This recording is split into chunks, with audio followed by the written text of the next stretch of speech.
کہتے ہیں کہ بہت زیادہ بی بی محزون تھی اور کہتے ہیں کہ خود بی بی کو بھی مسموم کیا گیا۔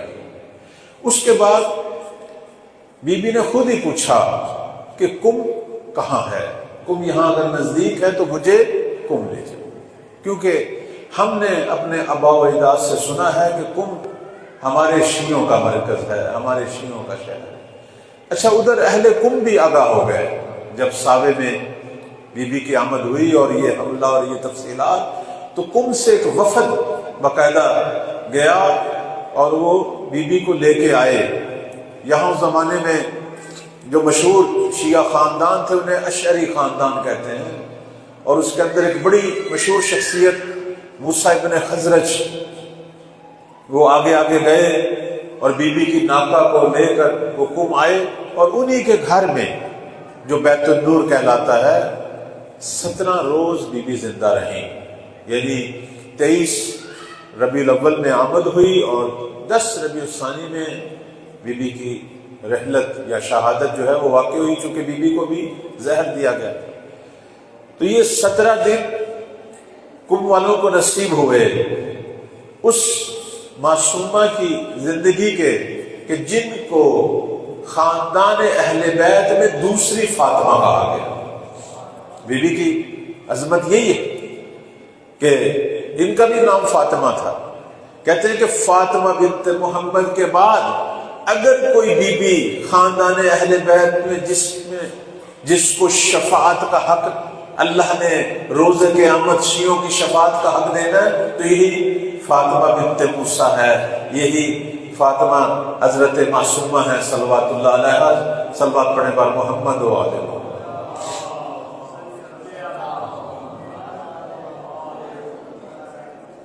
کم کو جو عظمت ملی ہے وہ اسی بی بی کی وجہ سے ملی۔ ان کی ولادت اور آمد سے بہت عرصہ پہلے چھٹے مولا امام جعفر صادق علیہ السلام کا یہ فرمان ہے، ہماری روایات میں فرماتے ہیں کہ رسول اللہ کا حرم مدینہ ہے اور ہمارے جد امیر کائنات کا حرم کوفہ ہے، اور فرماتے ہیں کہ ہمارے جد سید الشہداء کا حرم کربلا ہے۔ تو اسی طرح نام لیتے لیتے کہنے لگے لیکن ہم سب اہل بیت کا حرم کم ہے، کیونکہ ہمارے ہی خاندان سے ایک بی بی جو ہے وہاں دفن ہوگی کہ جس کی قبر کی زیارت کرنا ایسے ہی ہے جس نے آل محمد کی قبور کی زیارت کی۔ اور بلکہ بعض جو ہیں حکایات وہ یہ بتاتی ہیں کہ حضرت فاطمہ بنت رسول صلوات اللہ علیہ نے کی طرف سے جو اشارے ملے ہیں کہ جب تک میری قبر یعنی قبر بی بی فاطمہ جب تک ان کی قبر ظاہر نہیں ہوتی اس وقت حرم حضرت معصومہ میں آنا اور بی بی کی قبر کی زیارت کا ثواب ایسے ہی ہے جس نے فاطمہ زہرا کی قبر کی زیارت کا ثواب۔ تو یہ عظمتیں جو ہیں یہ بی بی معصومہ سلام اللہ علیہ کو ملی۔ ہمارے ایک استاد تھے، خدا غریق رحمت کرے، فوت ہو گئے۔ ایک دفعہ ایسے ہی گفتگو چلی تو ہم نے کہا کہ آخر کیا وجہ ہے کہ بی بی کو اتنی عظمت کہ ان کی قبر مبارک جو ہے وہ اہل بیت نے اپنے سارے حرموں کی جگہ اس حرم کو دے دی کہ اگر کسی نے یہاں زیارت کی گویا اس نے آل محمد کی سب کی قبروں کی زیارت کی۔ آخر یہ جو عظمت ہے، اور پھر دوسری شفیعہ یعنی خاندان اہل بیت میں یہ دوسری بی بی ہیں جنہیں عمومی شیعوں کی شفاعت کا حق ملے گا، اتنی عظمت اور فضیلت کی کیا وجہ ہے؟ بڑا خوبصورت جواب دیا انہوں نے، اور یہ ہمارے آج کے لوگوں کے لیے اور خود ہمارے لیے بھی درس ہے۔ فرماتے ہیں کہ ایک جو بڑی عظمت، ایک تو خود صاحب عظمت تھی، صاحب فضیلت تھی، اتنا مقام تھا بی بی کا علمی کہ خود ان کے والد بزرگوار یعنی ہمارے ساتھ میں مولا جب بھی بیٹی کا ذکر کرتے تھے تو کہتے تھے فداہا ابو، کہ فرماتے یہ میری وہ بیٹی ہے کہ جس پر اس کا باپ قربان ہو، فداہا ابوہا۔ اتنی عظمت تھی۔ خود ساتھ میں مولا کی زندگی میں بہت سارے مسائل شرعی بی بی سے پوچھے گئے، اور ہمارے ہاں بہت ساری روایات ہیں کہ جس کی راویہ بی بی ہے جو ان سے نقل ہوئی. حتیٰ بعض ایسی روایات ہیں کہ جس میں بی بی نے ڈائریکٹ جو ہے وہ کسی مرد سے یا کسی مرد معصوم سے نہیں، ساری خواتین راویہ تا بی بی فاطمہ. یعنی ایسے سلسلہ روایت ہیں کہ جس میں بی بی نے جن سے نقل کیا وہ خاندان اہل بیت کی ہی باشرف بیویاں ہیں، اور یہ سلسلہ جو ہے اس فاطمہ سے فاطمہ بنت رسول تک پہنچا. ایسی بھی روایت ہے. مثلا یہ جو روایت ہے کہ الا من مات علی حب آل محمد بشرہ ملک الموت بالجنہ. اب یہ روایت ہے، اور روایت کی راویہ جو ہے وہ خود یہی حضرت فاطمہ ہے معصومہ. فرماتی ہیں کہ میں نے اپنی جدہ یعنی فاطمہ بنت رسول سے یہ روایت کی ہے. درمیان میں پورا سلسلہ ہے، اور سلسلہ بھی سارا بیویوں کا، یعنی خاندان اہل بیت کی ساری معظمہ بیویاں اس سلسلے میں. اور روایت کیا کی؟ روایت یہ کی کہ جو بھی آل محمد کی محبت پہ دنیا سے جائے گا تو اس سے ملک الموت جنت کی بشارت دے گا. اب اس طرح کی روایات ہیں. حتیٰ یہ روایت بھی ہے کہ جو آل محمد کی محبت رکھتے ہوئے اس دنیا سے جائے گا، پروردگار اس کی قبر کو ملائکہ کے لیے زیارت گاہ بنا دے گا. اب اس روایت کی راویہ بھی بی بی ہے، اور یہ وہ روایت ہے کہ جس کے اندر ساری راویہ خواتین ہیں اور ساری اہل بیت کی تا فاطمہ بنت رسول. اس طرح کی کافی ساری روایات ہیں ہمارے پاس. اس لیے خاندان اہل بیت میں 3 بیویاں ایسی ہیں کہ جن سے احادیث کے سلسلے ظاہر ہوئے. ایک خود حضرت فاطمہ بنت رسول، ایک خود بی بی فاطمہ بنت موسیٰ ابن جعفر یعنی 7ویں مولا کی بیٹی، اور ایک ام حکیمہ جو 11ویں مولا کی پھوپھی تھی اور 10ویں مولا کی جو ہے وہ بہن تھی اور 9ویں امام کی بیٹی تھی. ام حکیمہ وہ بھی بہت بڑی محدثہ تھی، بلکہ وہ بی بی تھی ام حکیمہ کہ جنہوں نے 4 اماموں کی زیارت کی. یعنی 9ویں امام کی بیٹی ہیں، 10ویں امام کی بہن ہے، 11ویں امام کی پھوپھی ہیں، اور پھر 12ویں مولا کی ولادت کی گواہی بھی انہوں نے دی، اور غیبت صغریٰ میں ان کا انتقال ہوا. بڑی لمبی عمر پائی. یعنی 3 امام دنیا سے جا چکے تھے، 4تھے امام یعنی ہم جس امام کی امت ہیں ان کو بھی دیکھا اور ان کو پرورش دی، اپنی گود میں پالا 12ویں آقا کو. تو یہ بہت بڑی ہستی ہیں بی بی ام حکیمہ. تو اسی سلسلے میں حضرت فاطمہ معصومہ کا جو مقام ہے وہ اپنی جگہ ایک خاص مقام ہے، اور یہ انہی کی زیارت میں یہ جملہ ہے، کسی اور کی زیارت میں نہیں کہ یا فاطمہ اشفعی لی فی الجنہ فإن لکی عند اللہ شان. یہ عظمت صرف حضرت فاطمہ معصومہ کو ملی ہے کہ ان کی زیارت میں ڈائریکٹ ہر زیارت کرنے والا ان سے شفاعت مانگ رہا ہے، اور روز قیامت اللہ تعالیٰ اس بیوی کو عزت دے گا انشاءاللہ. اور ہم بھی ان لوگوں میں سے قرار پائیں کہ جنہیں حضرت فاطمہ معصومہ سلام اللہ علیہ کی انشاءاللہ شفاعت نصیب ہو. تو میں عرض کر رہا تھا کہ میں اپنے ایک استاد سے پوچھا کہ قبلہ یہ عظمتیں جو حضرت فاطمہ معصومہ کی ہیں وہ اپنی جگہ، لیکن یہ جو خاص پیرائے میں بی بی کی عظمت کا اظہار ہوتا ہے اس کی وجہ کیا ہے؟ آخر یہ قبر، یہ حرم اتنی توجہ کا باعث کیوں بن گیا؟ اب آپ دیکھیں پوری دنیا کے اندر 2 حرم ہیں کہ جن کو علمی طور پر بہت زیادہ توجہ ملی. ایک مولا کائنات کا حرم نجف میں، اور ایک حضرت معصومہ کا. حالانکہ ایران میں 8ویں مولا کا حرم موجود ہے، لیکن علماء اور فقہا پروانوں کی مانند اگر کسی کی قبر کے گرد جمع ہوئے یا علی مولا کی قبر کے گرد یا حضرت فاطمہ کی قبر. اس کی وجہ کیا ہے؟ انہوں نے ایک جملہ فرمایا. انہوں نے فرمایا کہ ایک وجہ جو بی بی کی عظمت کی ہے وہ یہ ہے کہ یہ ایک امام سے ملاقات اور ان کے دیدار کی خاطر جاتی ہوئی دنیا سے رحلت پا گئی. یعنی یہ ہجرت کر رہی تھی ایک امام کی طرف، امام کی طرف بڑھنا اور ہجرت کرنا اس کا بڑا مقام ہے۔ چونکہ بی بی نکلی تھی مدینہ سے اپنے بھائی کی زیارت کے لیے۔ بھائی کون ہے؟ جو زمانے کی حجت ہے، جو زمانے کا امام ہے۔ اس زیارت میں بی بی نے بہت صعوبتیں اٹھائیں، بہت مشکلیں اٹھائیں، حتیٰ غم دیکھنے پڑے، حتیٰ جو ہے وہ زہر نگی موت کا سامنا کرنا پڑا۔ یہ شہادت نصیب ہوئی کس لیے؟ تاکہ وقت کے امام تک پہنچے۔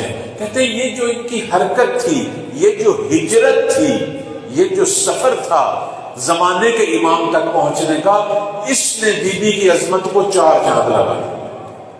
ہمارے لیے بھی درس ہے کہ اپنے آپ کو حرکت دیں، اپنے آپ کو حرکت دیں کس کی طرف؟ زمانے کے امام کی طرف۔ یہ بہت بڑی حرکت ہے۔ اب آپ سوچتے ہوں گے کہ یہ مولانا صاحب کیا کہہ رہے ہیں؟ بھئی امام کوئی ظاہر تھوڑا ہوئے ہیں، کہاں ہم حرکت دیں؟ یہ تو مجھے بھی معلوم ہے۔ یعنی مطلب یہ ہے کہ امام جس طرح کا شیعہ چاہتے ہیں اس طرح کا شیعہ بننے کی طرف اپنے آپ کو حرکت دیں۔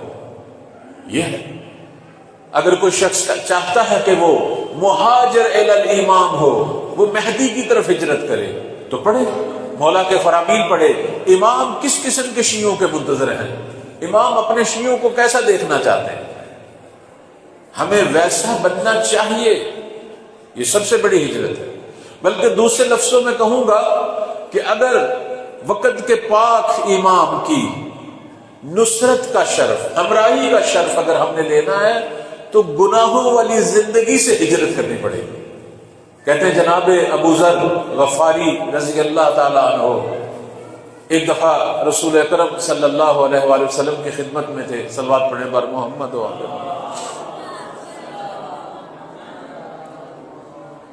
پوچھنے لگے یا رسول اللہ سب سے بڑی ہجرت کیا ہے؟ میرے پیغمبر نے فرمایا ہے ابو ذر سب سے بڑی ہجرت گناہوں سے نیکیوں کی طرف ہے۔ انسان گناہ چھوڑ کر جب نیکی کی راہ کی طرف آتا ہے، یہ اللہ کے نزدیک سب سے بڑی ہجرت ہے۔ جب وہ گناہوں کی ظلمات کو چھوڑ کر ہدایت کے نور کی طرف بڑھتا ہے۔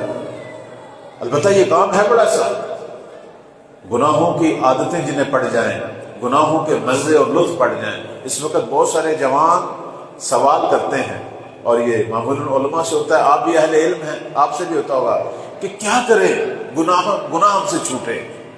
گناہوں بھری زندگی کو چھوڑنا بڑا مشکل ہے، بلکہ ایک گناہ کی کسی کو عادت پڑے وہ گناہ چھوڑنا بڑا مشکل ہے، کہاں کہ کئی گناہ ہوں۔ گناہ جو ہے وہ انسان کے وجود کے اندر پختہ ہو جاتے ہیں، جسے ہم کہتے ہیں ملکہ، اس کی روح اس کے باطن کو اسیر کر لیتے ہیں، نہیں چھوڑتا۔ بہت مشکل ہے چھوڑنا، واقعی بہت مشکل ہے، لیکن کب چھوٹ سکتا ہے؟ جب زمانے کے امام سے مدد مانگے، اس وقت چھوٹ جاتا ہے۔ یہ بشاخہ زمان ہے۔ بلکہ میں زائرین کو، طلاب قرآن یہی کہتا ہوں کہ ہم جو گھر سے آتے ہیں حرم حضرت معصومہ، ہر کس کثرت سے آتے ہیں، کوئی نہ کوئی ایک فائدہ تو ہونا چاہیے۔ وہ فائدہ یہی ہے کہ وہ برائی، وہ گناہ، وہ خطا جو میری جان کو گھیرے میں لیے ہوئے ہے، میں بہت کوشش کرتا ہوں اس سے نکلوں، لیکن پھر وہ گھیرا ڈال لیتی ہے، اس کے مد مقابل آؤں اور حضرت معصومہ سے مدد طلب کروں، اس سے آؤں۔ بلکہ بی بی کا تو بڑا مقام ہے، یہاں ایسی ایسی ہستیاں دفن ہیں۔ ایک عالم دین آج کل پاکستان میں مصروف ہیں، وہ کہتے ہیں کہ میں کسی مشکل میں پھنسا ہوا تھا۔ ظاہر مولوی صاحبان کی مشکلیں مادی بھی ہوتی ہیں اور معنوی بھی ہوتی ہیں۔ وہ کہتے ہیں حضرت معصومہ کا تو بہت بڑا مقام ہے، میں نے اپنی مشکلوں کا ذکر علامہ طباطبائی صاحب میزان کی قبر مبارک پہ کیا اور ان کی روح کو خطاب کیا کہ بی بی کا بڑا مقام ہے، میں بی بی سے قیامت کی مشکلات کے لیے شفاعت مانگوں گا۔ یہ دنیا کی مشکلات تو آپ بھی میرے لیے واسطہ خیر بن سکتے ہیں۔ کہتے ہیں علامہ طباطبائی کی روح سے میں نے توسل کیا۔ یہاں علامہ طباطبائی تو ایک اس جیسی، آیت اللہ کشمیری یہاں دفن ہے، آیت اللہ حائری دفن ہے، آغا بہجت دفن ہے۔ اس سے ہٹ کر آیت اللہ مامکانی وہ شخص بھی یہاں دفن ہے کہ جب مولا ظہور کریں گے تو کچھ لوگ زندہ ہوں گے. ان میں سے ایک آغا مامکانی ہے کہ جنہوں نے زندہ ہونا ہے اور قوم کا گورنر بننا ہے. وہ بھی یہی اسی حرم میں دفن. یہاں بڑی بڑی ہستیاں دفن ہیں. آپ جب مراجے کی قبر کے پاس جائیں تو مراجے کی قبر مثلا جیسے اب آپ مسجد بالا سر میں داخل ہوتے ہیں تو مراجے کی قبر کی طرف جانے سے پہلے زمین پر آیت اللہ مامکانی جو ہے ان کا نام لکھا ہوا دیکھیں. وہاں ضرور ایک دفعہ فاتح پڑھیں. آغا مامکانی جو ہے وہ آیت اللہ حائری کے زمانے میں، اس زمانے کے مرجع کے زمانے میں، یہ ان کے مالی امور اور کچھ دیگر امور کے مسئول تھے، لیکن خود بھی مجتہد تھے. اتنا زیادہ تشرف اور اتنی زیادہ ملاقاتیں وقت کے امام کی ان کو حاصل ہوئی. بہت سارے واقعات ہیں ہمارے پاس آیت اللہ مامکانی، اور ان کے بارے میں نے صراحت سے بزرگان سے سنا ہے کہ اس پورے حرم کے اندر جس شخص نے زمانہ ظہور میں اپنی قبر سے اٹھنا ہے اور مولا کی خدمت میں پہنچنا ہے اور رجعت کرنی ہے، وہ مامکانی ہے. وہ مامکانی ہے. اور بلکہ یہاں تک سنا ہے کہ آقا جو ہے زمانہ ظہور میں جس شخص کو قوم کا امیر اور گورنر بنائیں گے وہ مامکانی ہے. اس حد تک سنا ہے. البتہ یہ چیزیں حکایات ہیں، روایات نہیں ہیں. لیکن عرض خدمت یہ ہے کہ یہاں قوم کا جو حرم ہے یہ بڑے بڑے بزرگان، بڑی بڑی ہستیاں یہاں دفن ہیں. تو ہم جب یہاں آتے ہیں ہم یہاں کچھ لے کے جائیں. میرے بزرگوں، عزیزوں، زائرین، علماء کرام، خالی ہاتھ نہیں جانا چاہیے. کیسے ہو سکتا ہے انسان ایک اتنی باعظمت ہستی کے محضر میں آئے اور کچھ لے نہ، لیکن کبھی بھی مادی چیزیں نہ مانگیں. کبھی بھی مادی چیزیں نہ مانگیں.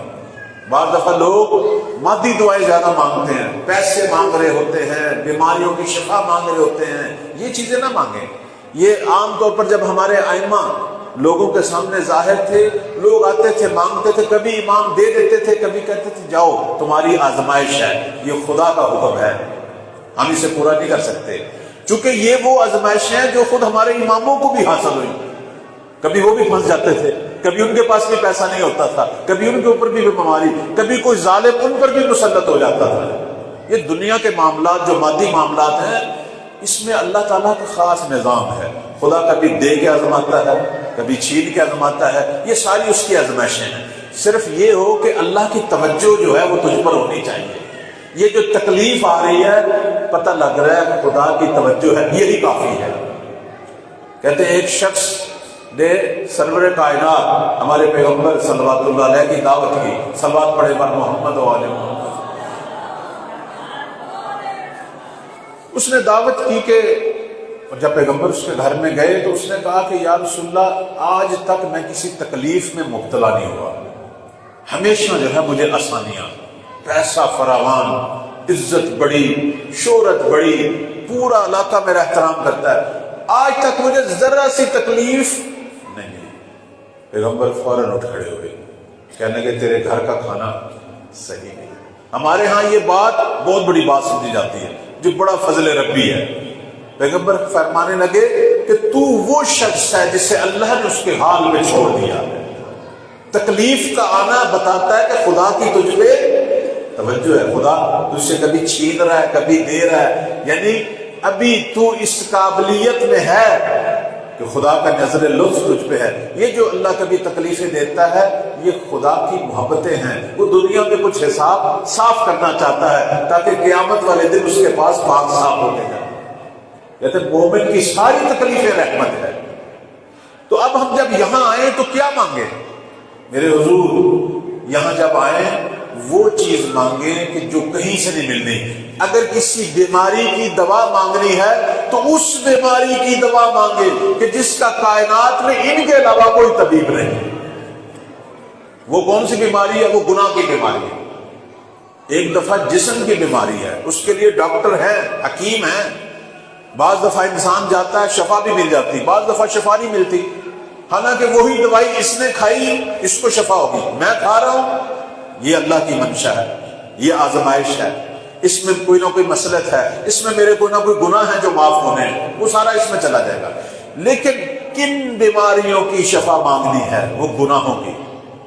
جب یہاں آئیں اس حرم میں کسی حرم میں جائیں وہاں ایک دفعہ ضرور کریں، اپنی پوری زندگی پہ نظر ڈالیں، کہیں کہ اے میرے مولا میں آپ کا زائر بن کے آپ کی بارگاہ میں آیا ہوں، آپ خالی ہاتھ نہیں لوٹاتے اور میں سوالی ہوں، میرے پاس کچھ بھی نہیں سوائے آپ کی محبت اور آپ کا زائر بن کے اتنی دور سے آیا ہوں، میں اس گناہ میں مبتلا ہوں، مجھ سے یہ گناہ نہیں چھوڑتا، مجھے غیبت کی عادت ہے، میرے اندر حرص ہے، میرے اندر گالیاں نکالنے کی عادت ہے، میرے اندر دوسروں کے حق کھانے کی عادت ہے، مجھے نہیں پتا کوئی بھی گناہ، میں نامحرم کو دیکھنے کے جو بھی بری عادت جو تجھے پتا ہے اور تیرے رب کو پتا ہے، البتہ ان کو بھی نہیں بتانا چاہیے، ان کہتے ہیں اپنے امام کو بھی اپنا گناہ نہیں، صرف کہے کہ میرے اندر کوئی ایسی چیزیں ہیں، آپ میرے لیے مسیحا بنے،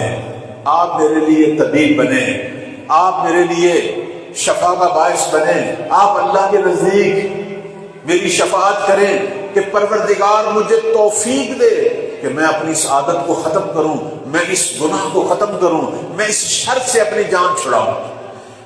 اچھا یہاں میں ایک چھوٹی سی چیز کی وضاحت کروں گا، کبھی یہ دعا نہ کریں کہ یا اللہ میری جو ہے وہ گناہ سے جان چھوٹ جائے، جان نہیں چھوٹنی، یا اللہ میری شیطان سے جان چھوٹ جائے، جان نہیں چھوٹنی، یا اللہ میری نفس امارہ سے جان چھوٹے، نہیں، یہ اس کا بنایا ہوا نظام ہے، شیطان نے بھی تجھ پہ حملہ کرنا ہے، نفس امارہ نے، تو دعا پھر کیا مانگو؟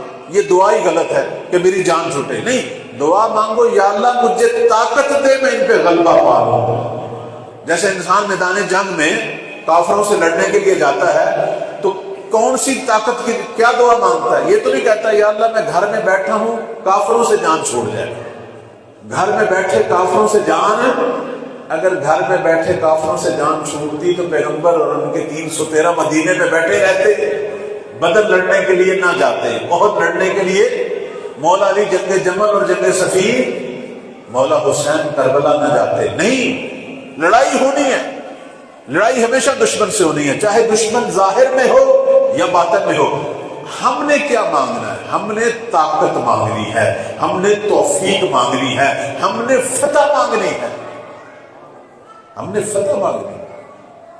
جب میں نفس سے لڑتا لڑتا ہار جاؤں اور میری عادت مجھ پہ غلبہ کر رہی ہے، جب میں باہر کے شیطان سے، اب باہر کا شیطان ہو سکتا ہے گھر کا کوئی بندہ ہی ہو، بعض کا شوہر کو بیوی ورگلا رہی ہوتی ہے، اچھا خاصا وہ ٹھیک سبق کی طرف جا رہا ہوتا ہے، بیوی بیٹھ کے اس کو ورگلا رہی ہے، بعض کا بچے ورگلا رہے ہیں، بعض کا بہن بھائی، حتیٰ ماں باپ ورگلاتے ہیں، ہوتا ہے یا نہیں ہوتا؟ اس لیے کہتے ہیں ماں باپ کی اطاعت ہر چیز میں صحیح ہے لیکن گناہ میں نہیں، گناہ میں اللہ کی اطاعت کرنی ہے یا والدین کی؟ اللہ کی۔ گناہ میں ماں باپ کی اطاعت نہیں ہے، حرام میں ماں باپ کی اطاعت نہیں ہے۔ اب جب باہر کوئی شیطان بنا بیٹھا ہے اور مجھے ورگلا رہا ہے، میں کیا کروں؟ اس وقت اپنے زمانے کے امام کو پکار، اگر تو حرم پہنچ سکتا ہے، اگر کسی قبر مبارک پہنچ سکتا ہے تو پہنچا، چونکہ یہ بہت بڑی گرفتاری ہے، ممکن ہے یہ گناہ جہنم تک لے جائے، ممکن ہے یہ گناہ کے بعد مجھے توبہ کی توفیق ہی نہ ملے، لہذا فوراً اپنے آپ کو کہیں پہنچاؤ اگر پہنچا سکتے ہو تاکہ میں اس حالت سے نکلوں، لیکن اگر نہیں پہنچا سکتے ایک دفعہ جو ہے وہ رک کر مکہ اور مدینہ کی طرف اپنے زمانے کے امام کو سلام کر، السلام علیکم یا بقیت اللہ، السلام علیکم یا صاحب العصر والزمان، ایک دفعہ سلام، مولا زمانے کے امام سے مدد مانگ، اور مدد کیا مانگ کہ میں پھنس چکا ہوں، میں مشکل میں پھنس چکا ہوں، میرے ارد گرد جو میرے بیٹھے ہیں یہ مجھے ورگلا رہے ہیں، اندر کا نفس بھی ورگلا رہا ہے اور مجھ سے ظلم ہونے والا ہے، مجھ سے گناہ ہونے والا ہے، میں سیدھے راہ سے چلتا چلتا بگڑ رہا ہوں، گمراہ ہو رہا ہوں۔ اس وقت اپنے مولا کو پکارے، اس وقت زمانے کے امام کو پکارے، کیوں نہیں مدد ہوتی، کیوں نہیں توفیق ملتی؟ امام توجہ کرتے ہیں، امام توجہ کرتے ہیں، اگر امام کی نظروں میں آنا ہے تو پکارو۔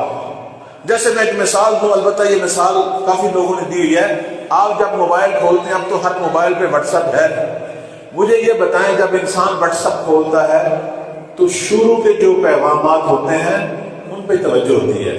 جس نے کبھی ایک دفعہ پکارا اور کبھی اس کے بعد پکارا ہی نہ، وہ نیچے ہی کہیں رہ گیا. تو کون اوپر اوپر نظر آتا ہے؟ جو بار بار پکارتا ہے، جو بار بار یاد کرتا ہے.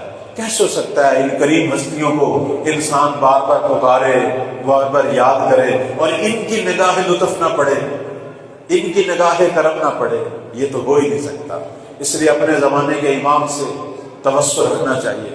حتیٰ ہمارے بزرگان کہتے ہیں دو ہستیوں سے ضرور توسل رکھو، ایک زمانے کے امام سے اور ایک سید الشہداء سے.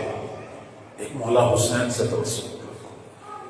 اس لیے بعض ہمارے یہ بزرگان کی طرف سے یہ نقل ہوا ہے کہ وہ مشکلیں جو ابھی تک حل نہیں ہو رہی، اگر نہیں حل ہو رہی، اللہ نے ایک امام کو، اس کے نام کو اسم اعظم بنا دیا ہے. اور وہ کون ہے؟ وہ مولا حسین، وہ سید الشہداء. اس لیے کہتے ہیں کہ البتہ پہلے سلام کرو، السلام علیکہ یا ابا عبداللہ. اپنے جہاں بھی بیٹھے ایک دفعہ کربلا کا رخ کر کے سلام کرو. وہ جواب دیتے ہیں، ایسی بات نہیں ہے جواب نہیں دیتے. ہم کسی بھی امام کو سلام کریں وہ جواب دیتے ہیں. یہاں آیت اللہ زنجانی نماز پڑھاتے تھے، آج کل نہیں آ رہے، شاید مریض ہیں. ان کے جو والد تھے وہ بھی آیت اللہ زنجانی تھے. میں ان کا واقعہ پڑھ رہا تھا، وہ کہہ رہے تھے میں ایک دفعہ اربعین کے موقع پہ عراق میں داخل ہوا اور میں عراق کے بارڈر سے ہی کربلا کی طرف چلنے لگ گیا. اس زمانے میں یہ سہولتیں موکب اور یہ چیزیں نہیں تھی. میں اکیلا ہی جا رہا تھا کربلا کی طرف. کہاں؟ عراق کے بارڈر سے، مثلا مہران سے میں نکل پڑا. راستے میں کہتے ایک گاؤں سے گزرا تو وہاں ایک کسان کھیت چلا رہا تھا، ایک عرب. اس نے کہا اے مولوی صاحب کہاں جا رہے ہو؟ کہا میں زیارت پہ جا رہا ہوں، امام حسین کی زیارت پہ. اس نے کہا بڑی اچھی بات ہے. اس کے بعد اس نے کہا سلام کرتے ہو مولا کو ہر روز؟ اس نے کہا کیوں نہیں، میں تو ہر ٹائم سلام کرتا ہوں. پھر اس نے کہا جواب بھی سنتے ہو؟ آیت اللہ زنجانی کہتے ہیں نہیں، جواب نہیں سنا. اس نے کہا سلام کرو. انہوں نے سلام کیا تو اس نے، عراقی نے کہا، اس نے کہا جواب انہوں نے دیا ہے، صرف تجھے نہیں سنا، اب میں سلام کرتا ہوں. جب اس عراقی نے سلام کیا، یہ میں نے حکایات میں پڑھا، بڑا حیران ہوا. جب اس عراقی نے سلام کیا، آیت اللہ زنجانی کے والد کہتے ہیں میں نے خود اپنے کانوں سے ہر طرف سے ایک آواز سنی کہ وعلیک السلام یا مومن. یعنی اس شخص کو جواب مولا کا جو دیا وہ میں نے سنا. کہتے میں حیران ہوا کہ اس کا کتنا مقام ہے کہ میں ایک آیت اللہ ہو کے اس مقام پہ نہیں. لہذا کہتے ہیں یہ فضیلتیں، یہ مقامات لازمی نہیں ہیں کہ انسان سمجھے میں مجتہد ہوں. پتہ نہیں وہ کتنی پاکیزہ زندگی گزار رہا تھا، وہ کتنیاں قربانیاں دے چکا تھا. بعض دفعہ عام لوگ ہوتے ہیں، عام لوگ، لیکن اس مقام پر فائز ہوتے ہیں کہ زمانے کے امام کی اس پر نگاہ ہوتی ہے. جیسے بڑی مشہور شخصیت بحر العلوم، ہماری تاریخ میں، علماء کی تاریخ میں دو ایسے عالم گزرے ہیں کہ جو جب چاہتے تھے امام زمان سے ملاقات کرتے تھے. ایک سید مہدی بحر العلوم اور ایک سید ابن طاؤس. مہدی بحر العلوم کا میں واقعہ پڑھ رہا تھا، کہہ رہے تھے ایک دفعہ میں بازار میں جا رہا تھا تو میں نے ایک ریڑھی والے کے پاس، ایک عام آدمی جو ریڑھی والا ہے اس کے پاس زمانے کے امام قطب عالم امکان حضرت حجت ابن الحسن کو دیکھا. صلوات پڑھنے پر محمد و آل محمد. اب مہدی بحر العلوم کہتے میں نے جب دور سے مولا کو دیکھا، چونکہ یہ تو پہچانتے تھے، تو میں نے دیکھا وہ ریڑھی والا چیزیں اٹھا اٹھا کے دے رہا ہے کہ یہ کھا لیں، کبھی سیب، کبھی کوئی کیلا، کوئی پھل. تو وہ کہہ رہے ہیں کہ اس کو منہ میں رکھو، میں یہ چیزیں کھانے نہیں آیا، میں تیری زیارت کے لیے آیا ہوں. تو مہدی بحر العلوم کہتے ہیں کہ میں سوچا کہ میں بڑھوں اور اسے بتاؤں کہ یہ کون ہے، تو شاید انہیں عام آدمی سمجھ رہا ہے. تو کہتے جیسے میں آگے بڑھنے لگا تو امام کا ہاتھ میری طرف آیا اور زمین نے میرے پاؤں پکڑ لی. یعنی امام نے مجھے روک دیا کہ تم میرے اور اس مومن کے درمیان حائل نہ ہو، مخل نہ ہو. کتنی دیر تک اس شخص کے ساتھ مولا بات کرتے رہے. پھر جب امام وہاں سے چلے گئے زمین میں پاؤں چھوڑے، یہ دوڑتا ہوا گیا اس ریڑھی والے کے پاس، کہنے لگا او بندے خدا، تجھے پتا تھا یہ کون سی ہستی ہے جو تیرے پاس کھڑی تھی؟ اس نے کہا مہدی پارل ہوں۔ کیوں نہیں پتا؟ قطب عالم مکان زہرا کا بیٹا مہدی تھا میرے پاس، کیوں نہیں جانتا؟ لہذا ہم یہ نہیں کہہ سکتے صرف فقہا کو یہ، مجتہدین کو یہ مقام حاصل ہے، نہیں، اماموں کی محفل میں صرف ایک شرط ہے جانے کی، تو پاک ہوتا جا، خود بخود ان کی نگاہوں میں بھی آتا جائے گا، ان کی دعاؤں میں بھی آتا جائے گا۔ اس لیے ہم یہ کہتے ہیں کہ یہ 313 ناصر ہیں، یہ سارے عالم نہیں ہیں، ہو سکتا ہے چند نفر عالم بھی ہو، لیکن یہ سارے وہی لوگ ہیں، چاہے وہ کسی بھی شعبے کے ہوں، چاہے کوئی ڈاکٹر ہے، کوئی کسان ہے، کوئی ریڈی والا ہے، پتہ نہیں کون ہے، لیکن یہ وہ ہیں کہ جنہوں نے اپنے آپ کو ویسا بنایا ہے جیسے زہرا کا بیٹا چاہتا ہے، اپنے آپ کو گناہوں سے پاک کیا، اپنے آپ کو نیکیوں سے آراستہ کیا، اپنے آپ کو اخلاق حسنہ کے ساتھ سنوارا، اور اس مقام تک پہنچے کہ مولا انہیں اپنی ہمراہی کے لیے منتخب کریں گے۔ اس لیے سب سے بڑی ہجرت آ چکے، ہجرت حضرت معصومہ کی مدینہ سے قم، اس کی ہم یاد بنا رہے ہیں کہ اس بی بی کے قدموں سے قم جیسی سرزمین پربرکت ہوگی، اور یہاں اس حرم کو اہل بیت نے اپنا حرم قرار دیا، اور علماء فقہا پروانوں کی مانند جمع ہو گئے صرف بی بی کے مبارک قدموں سے۔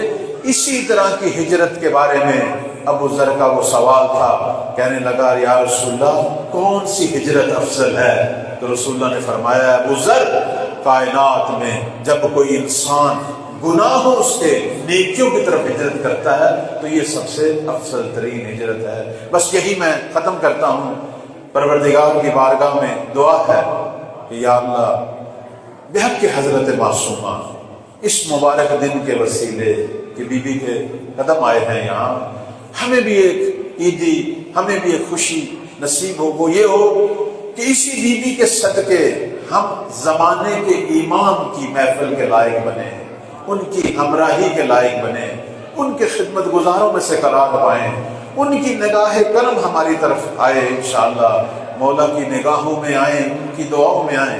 پروردگارہ بحق محمد والے محمد ہمارے گناہ معاف فرما، ہمیں گناہوں سے نیکی کی طرف ہجرت کرنے کی توفیق دے۔ خدایا جو مومن جہاں جہاں بھی بیمار ہیں انہیں شفاء عاجلہ و کاملہ عطا فرما۔ ایک برادر ڈاکٹر اشرف حسین جوادی جو کہ آئی سی یو میں ہیں اور بہت زیادہ جو ہے وہ التماس سے دعا کہہ رہے ہیں، اس دن کے صدقے، یہ خاص شب ہے، شب امام زمان ہے، حضرت معصومہ کے جوار میں ہے، ان کے پربرکت وجود کے صدقے پروردگارہ انہیں جلد شفاء عاجلہ و کاملہ عطا فرما۔ پروردگارہ یہاں جو ٹیم آغا انقلابی کی زیر نگرانی زائرین کی خدمت میں شب و روز مشغول ہے، پروردگارہ انہیں مولا امام زمان کے خدمت گزاروں میں سے قرار دے۔ ان ڈاکٹر محمد علی نجفی کی مریض ہیں، قبلہ حافظ صاحب کے فرزند، پروردگارہ انہیں بحق محمد والے محمد شفاء عاجلہ و کاملہ عطا فرما۔ اور جو مومنین جو بیان نہیں کر رہے لیکن پتہ نہیں کتنی دعائیں ہیں ان کے پاس، کتنے مریضوں کی دعائیں، خدایا تو دلوں کے حال جانتا ہے، بحق امام زمان، بحق حضرت معصومہ سب دعاؤں کو قبول فرما، جہاں جہاں کوئی مریض ہے انہیں شفا عطا فرما۔ خدایا ہمارے ملک میں سیلاب سے جو بحران پیدا ہوا، کتنے لوگ بے گھر ہو گئے، کتنے گھر جو ہیں وہ عزادار ہیں، ان کے عزیز دنیا سے چلے گئے، کتنے گھر اجڑ گئے، کتنے گھر ختم ہو گئے۔ خدایا بحق کے زمانے کے مشکل کشا اور اسی بھی فاطمہ معصومہ کے صدقے ان سب کو پروردگارہ سکون دے، ان کی مشکلوں کو حل فرما، جو دنیا سے چلے گئے ان کی مغفرت فرما۔ خدایا ان بے سہاروں کو حضرت زہرا کے فرزند کا سہارا عطا فرما، خدایا ان کے لیے مددگار پیدا فرما، اور مسلمانان فلسطین اور جہاں جہاں بھی ظالم ظلم کر رہے ہیں خدایا ظالموں کو نیست و نابود فرما۔ مسیحا عالم مستضعفین جہاں کا مسیحا جو ظالموں سے انتقام لے گا خدایا اس کے ظہور میں تعجیل فرما۔ ہمارے رہبر معظم قائد محترم ہمارے بزرگان جو بھی خدمت کر رہے ہیں ملت کی خدایا سب کی توفیقات خیر میں اضافہ فرما. اللہم تقبل منا انک انت السمیع العلیم برحمتک یا ارحم الراحمین.